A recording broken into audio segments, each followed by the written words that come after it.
So are you going to have your temperature checked before you walk back into work now that we have our office buildings reopening? You know, the governor says that 10 employees or 25% of the workforce can go back, whichever number is greater. But will your employer be taking your temperatures or doing any other things in order to make sure that you're COVID-free? Rik Heller joins us, the CEO of Wello, expert on the spread of infectious diseases. Of course, taking your temperature is not necessarily foolproof. It's just one of the signs that you might have COVID, Rik. So is this something you think a lot of employers are going to be doing as part of the routine going forward? Yeah, it's a matter of employee safety.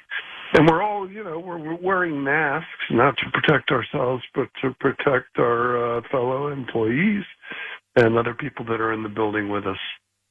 We think that temperature checking is very important. Now, it's true that maybe people will come in and have COVID, but there tends to be a very big difference between a person who, believe it or not, is positive for COVID and somebody who's contagious. And that difference is usually delineated or discovered by the appearance of a fever. That's the first symptom of contagiousness. So do you foresee not just the temperature thing, but also the mask? Everybody going to work wearing masks? It's a little difficult for those of us in radio.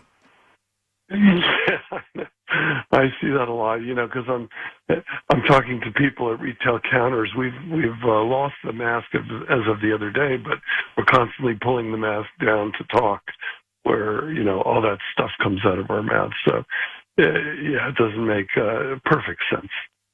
Testing has become more widespread. It's easier to get your hands on the test. Certainly, we're doing a lot more testing here in Texas.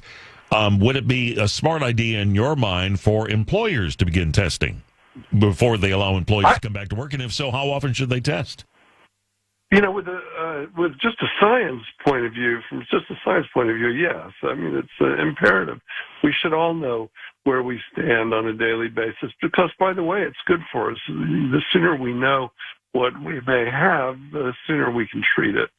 So that's just from a science point of view. From a personal point of view, surely that's more than cumbersome and may not be merited for as dangerous as COVID is, but I don't want to minimize it too much, but a small account. So, it's like the economy, we're trying to balance one very important thing, our daily lives, and then against a pathogen like COVID that can be very dangerous but not prevalent by comparison. Now, it strikes me, too, Rik, that getting people to change their personal habits is always one of the most difficult things. It's fun. I got a big kick out of Major League Baseball, kind of setting up some guidelines for when they do come back about players not being able to spit. Because that's something baseball players do all the time. It's easier said than done. Those guys chew on sunflower seeds and their natural inclination is to spit. Understood. I mean, that's quite a carrier for that.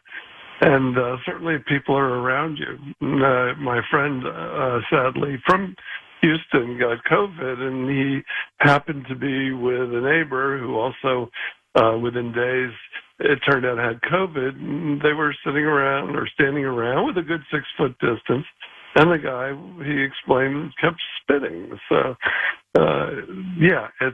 it's probably a good idea to ban that. I can't imagine baseball without spitting. I can't either. It's like arguing with umpires. But also, not being able to touch your face. You can't give signs. Well, there's that. That's the other thing. You can't give signs. Yeah, they touch their face or nose or, It'll be different. What do you make, by the way, Rik, before we let you go, what do you make of this latest news that how easily COVID is spread just by talking?